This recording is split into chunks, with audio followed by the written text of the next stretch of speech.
meus irmãos. Deus abençoe a vida de todos vocês. É um prazer poder mais uma vez estar aqui para compartilhar a palavra do Senhor com toda a igreja. Nessa ocasião eu quero dar continuidade então à nossa última reflexão, uma vida profunda em Cristo. Foi um primeiro vídeo em que eu pude compartilhar com os irmãos algumas reflexões sobre as declarações que Paulo faz sobre a sua vida com Cristo na carta a Filipenses. Nós vimos que é uma carta conhecida como Carta da Alegria, em que Paulo escreve para agradecer à igreja por ter enviado uma oferta para o seu sustento missionário, mesmo ele estivesse estando preso. Mas é uma carta em que Paulo traz verdades profundas sobre quem é Jesus e então como que Paulo como que é o relacionamento de Paulo com Cristo. E apenas para a gente poder fazer uma recapitulação, Paulo então faz 3 declarações. Ele diz que para ele o morrer é lucro e o viver é Cristo.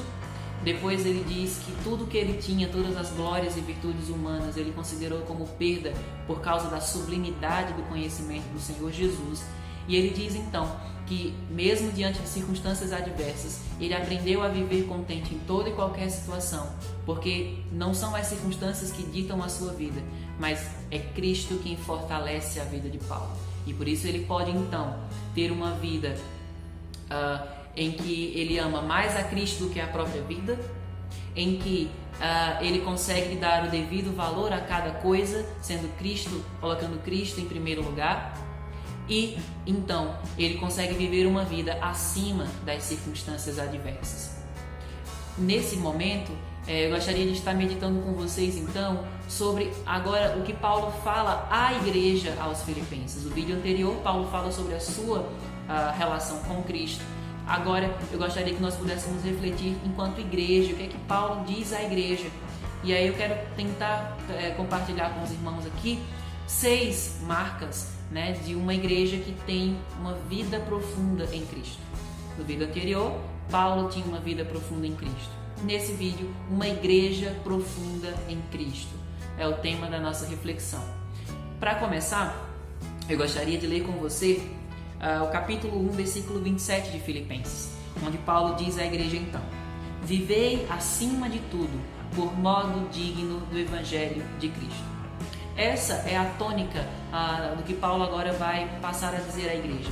Paulo dá o seu exemplo de testemunho cristão e agora ele vai então orientar a igreja. Embora o propósito de Paulo não tenha sido doutrinar a igreja com essa carta, ele não deixa de trazer algumas aplicações práticas e de dar orientações então a essa comunidade cristã.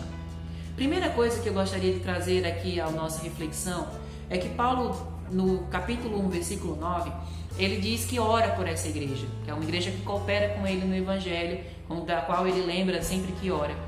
E ele diz então pelo que ele ora à igreja. No versículo 9 ele ora dizendo assim: e também faço esta oração, que o vosso amor aumente mais e mais, em pleno conhecimento e toda percepção.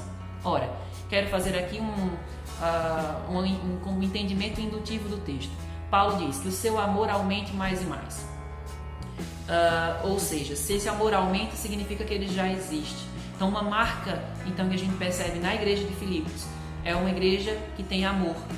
E não só por causa desse texto, mas você lendo o livro inteiro de uma vez, você vai perceber que amor, afeto, cuidado é algo que essa igreja manifesta muito para com os seus próprios irmãos e para com o próprio Paulo. É uma carta muito afetuosa, é uma carta muito íntima de um missionário, de um plantador de igreja com a igreja que ele plantou, com o povo que ele cuidou e que ele evangelizou. Então, não só por causa desse texto, mas a maneira como Paulo fala que os irmãos devem viver em união, devem expressar esse amor, está ao longo de toda a carta, permeia todo o discurso de Paulo aqui. Então veja, Paulo diz então que essa igreja deve buscar amar mais e mais, que Deus possa gerar crescimento de amor na vida dessa igreja. Só que amor não é mero sentimento, mas é o resultado de experiências. Veja que o versículo diz como que eles vão crescer em amor, em pleno conhecimento e toda percepção. A partir do momento que essa igreja buscar a conhecer de Deus, o que de Deus está sendo revelado a ela, o que Deus revelou de si mesmo.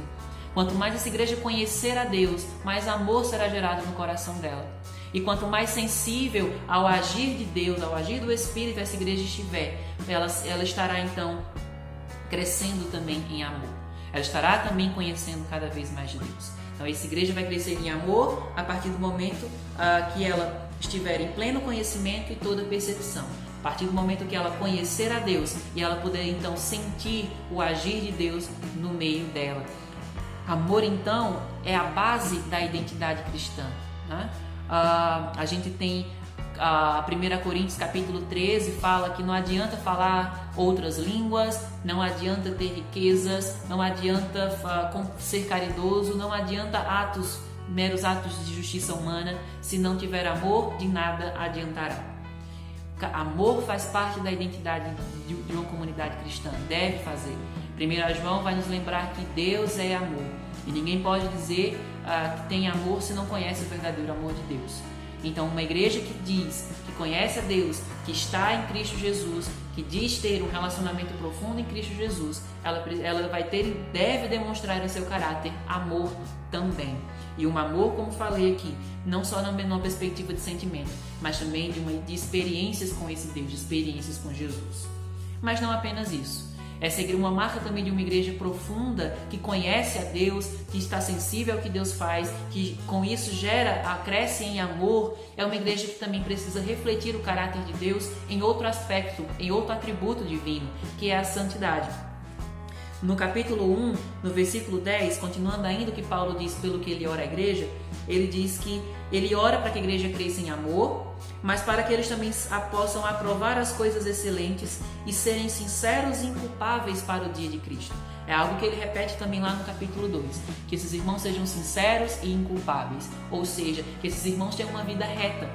No primeiro texto que nós lemos fala que eles devem viver por modo digno do Evangelho, uma vida em santidade. Paulo, a gente vai lembrar o texto de 1 Pedro, capítulo 1, versículo 18, que diz: sede santos porque eu sou santo. Então nós que dizemos estar em Cristo, que queremos ser achados em Cristo, como Paulo diz, nós temos que refletir exatamente a santidade de Deus também. Então santidade é uma marca que deve acompanhar a igreja do Senhor Jesus. E em santidade também vem junto com ela uma obediência temerosa. No capítulo 2, Paulo vai falar a essa igreja que essa igreja obedece, é uma igreja obediente. Veja no versículo 12, ele diz assim: amados meus, como sempre obedecestes, não só na minha presença, porém muito mais na minha ausência, desenvolvei a vossa salvação com tremor e temor. Era uma igreja que não dependia de Paulo para obedecer a Deus. Era uma igreja que, por ter um relacionamento com Deus, ela era temente, piedosa e obediente ao seu Senhor, ao Deus ao qual ela diz que serve. Então Paulo não precisava estar lá para a igreja ter apenas a aparência de santidade, a aparência de obediência. Era uma igreja que conhecia o seu verdadeiro Senhor. Ela sabia que ela não estava ali subordinada a lideranças humanas meramente, mas sobre todos ela era uma igreja que deveria ser santa e obediente a Deus, ao Deus que a comprou, ao Deus que a chamou, ao Deus que a salvou por meio do sacrifício do seu Filho amado. Uma obediência, então, que deve ser temerosa, que deve ser em tremor, em reverência, em piedade. E aí a gente vai ver que a obediência é uma marca do verdadeiro discípulo de Jesus. Em João, no capítulo 14, versículos 21 a 23, a palavra do Senhor nos diz que nós devemos guardar os mandamentos do Senhor, e aí então nós seremos abençoados porque o próprio Deus e o próprio Cristo farão morada em nós. A palavra do Senhor nos diz também, lá no texto da Grande Comissão, em Mateus 28, que os discípulos deveriam ir, fazendo outros discípulos em todas as nações e ensinando-os a guardar tudo que Jesus tinha ensinado a eles. Então, a obediência faz parte também do nosso caráter. E aqui, por meio do que Paulo diz sobre a igreja de Filipos e o que Paulo reafirma à igreja de Filipos, também pode servir a nós para que a gente possa buscar identificar essa marca na nossa vida individual e na nossa vida enquanto igreja do Senhor. E aí, tendo toda essa identificação com Deus, tendo toda a nossa vida pautada em Deus, pautada em Cristo, na manifestação do Espírito ao nosso redor, nessa sensibilidade para percebermos Deus agindo no nosso meio, nós vamos então cumprir aquele mandamento de conseguir amar a Deus sobre todas as coisas, de toda a alma, todo entendimento, todo o nosso coração, para que então nós possamos amar o nosso próximo como a nós mesmos. Se nós não amarmos a Deus primeiro, a gente não vai ter como amar o nosso próximo. E essa é outra marca, então, que Paulo não deixa de chamar a atenção à igreja. Embora a gente já tenha falado sobre amor, mas ainda tem alguns versículos ainda mais específicos aqui, em que, além de amor, santidade e obediência, uma marca de uma igreja profunda em Cristo é que ela tem união. E lá no capítulo 1, onde nós começamos a leitura, Paulo diz que eles devem viver por modo digno do Evangelho. E continuando o versículo 27, para que indo ver-vos ou estando ausente, ou no tocante a vocês, ouça no tocante a vocês, que estáis firmes em um só espírito, como uma só alma, lutando juntos pela fé evangélica. No capítulo 2 ele começa dizendo, que no capítulo 2, versículo 2, completai a minha alegria, de modo que penseis a mesma coisa, tenhais o mesmo amor, sejais unidos de alma, tendo o mesmo sentimento. Nada façais por partidarismo ou vanglória, mas por humildade, considerando cada um os outros superiores a si mesmo. Uma igreja unida não só em demonstrar carinho, afeto, socorro na vida uns dos outros, mas uma igreja que tem união de propósito, que é unida em dar as mãos para fazer a obra de Deus, uma igreja que é unida para lutar por zelar pelo testemunho de Cristo Jesus na terra, uma igreja que está unida para fazer aquilo que Deus condicionar a igreja a fazer, uma igreja que está unida para proclamar Cristo a todos aqueles que estão à sua volta precisando de Jesus, uma igreja que pensa a mesma coisa, que está unida na mesma fé, no mesmo entendimento, uma igreja que não tem partidarismo, uma igreja onde cada um é servo um do outro.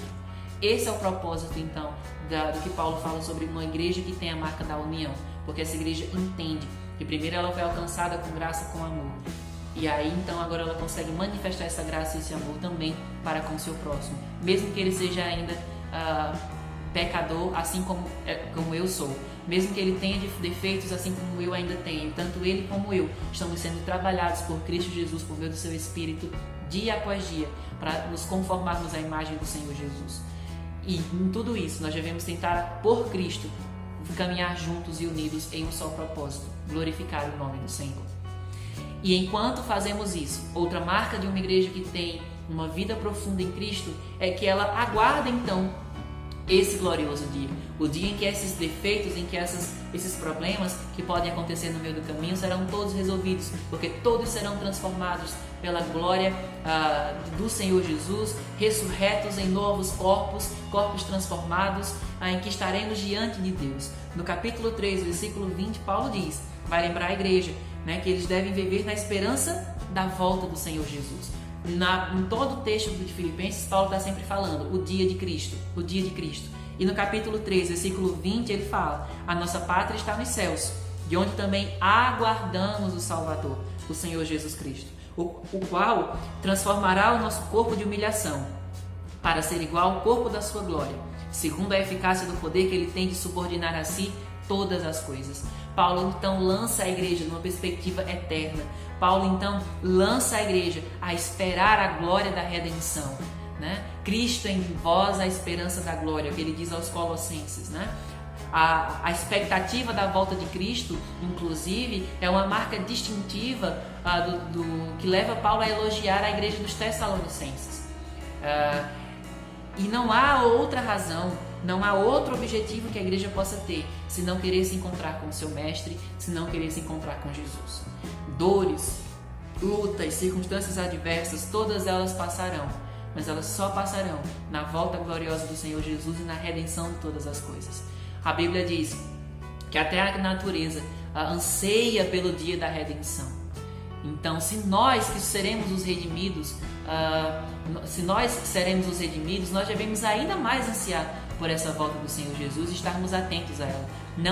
Não necessariamente desesperados se o coronavírus é sinal da volta de Cristo, se já vai se levantar o anticristo agora ou não, até porque a palavra do Senhor nos diz que não nos compete querer discernir tempos ou épocas, mas que nós possamos guardar o nosso testemunho como filhos sinceros e irrepreensíveis, aguardando a volta de Cristo e até que Ele volte, mantendo a nossa santidade pessoal, mantendo a nossa testificação, o nosso testemunho enquanto igreja profunda em Cristo, fazermos o nome dele conhecido e glorificado entre todos aqueles que ainda não o conhecem. Esse é o nosso propósito enquanto igreja. Tanto que essa igreja é chamada por Paulo como uma igreja cooperadora com o Evangelho.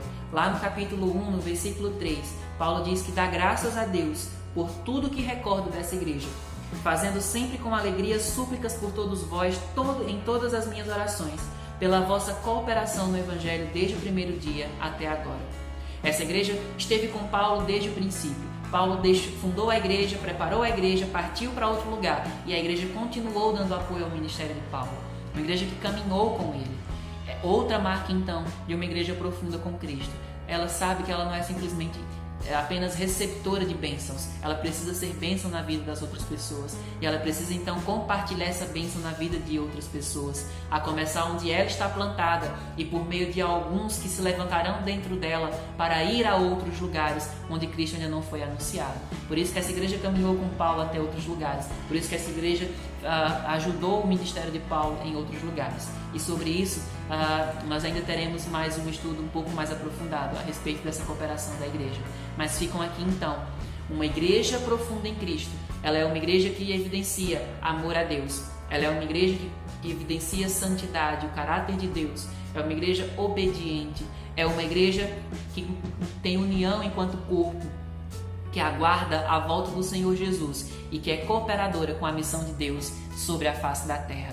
Por isso, nós possamos orar a Deus, pedindo que o Senhor nos faça uma igreja profunda em Cristo Jesus, entendendo, como ele diz aqui, que Deus começou uma boa obra na igreja e que Ele há de completá-la até o dia de Cristo Jesus, no capítulo 1, versículo 6, que é o Espírito Santo, então, quem está nos transformando. Nós possamos ter hoje uma oração sincera diante de Deus, pedindo a graça do Espírito Santo para nos ajudar a sermos de fato uma igreja relevante nesse mundo, no nosso bairro onde a igreja está plantada, na nossa cidade, no nosso país. Mas ainda que toda a igreja não possa sair de Florianópolis para anunciar Jesus e cumprir a sua missão, que Deus possa abençoar e que alguns possam fazer isso, né? E que a igreja possa então entender que eles indo, a igreja também vai junto, que ela é cooperadora até o dia que Jesus voltar. Que nós possamos guardar o nosso testemunho individual e como igreja também termos testemunho para evidenciar ao mundo. Que Deus abençoe a igreja mais uma vez, em nome de Jesus.